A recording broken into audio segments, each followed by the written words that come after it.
এটা একটা অন্ধ প্রজেক্ট, এখানে শুধু অন্ধরা বসবাস করেন। যখন আমরা এলাকায় কাজ শুরু করছি তখন উনি প্রথমেই ওনার টার্গেট ছিল যে উনি অন্ধদের জন্য কিছু করবেন। মানে এই প্রকল্পের মধ্যে এর রাস্তাটা প্রথমে কাজ উদ্বোধন করছিলেন ইব্রাহিম সাহেব। এলাকা তেমন উন্নত ছিল না, তো ওনার একটা টার্গেট ছিল, যেহেতু ওনাকে জনগণ বিপুল ভোটে ওনাকে নির্বাচিত করেছেন এবং ওনাকে ভালোবাসছেন, চাইছেন, ওনাকে ক্ষমতায় বসাইছেন, উনি এলাকাটা মানে প্রান্তিক যে জায়গাগুলো, এটা ওনার প্রথমে টেন্ডেন্সিতে ছিল, এই জায়গাগুলো তার একটা ম্যাপে ছিল।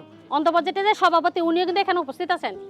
আপনারা যেই সরজমিনটা যে রাস্তাটারে আপনারা দেখতেছেন, এই রাস্তাটা আমরা 1997-তে এই জায়গাটার মধ্যে আমরা বাড়ি করি। তখন আমাদের তো এখানে কোনো রাস্তাঘাট বলতে কিছুই ছিল না। এখানে এই অনেক জলবদ্ধতা হয়ে যেত, আমরা হাঁটতে পারতাম না। বৃষ্টি নামলে আমাদের বাড়ি ঘরের ভিতরে প্রচুর পানি উঠে যেত, ঘরের ভিতরে হাঁটু পানির পরিমাণ বেশি হয়ে যেত গা। তখন ইব্রাহিম ভাই যখন আমাদের কাউন্সিলর পদ্ধতি নির্বাচন আসলো, ইব্রাহিম ভাই আমাদের কাছে আসলো।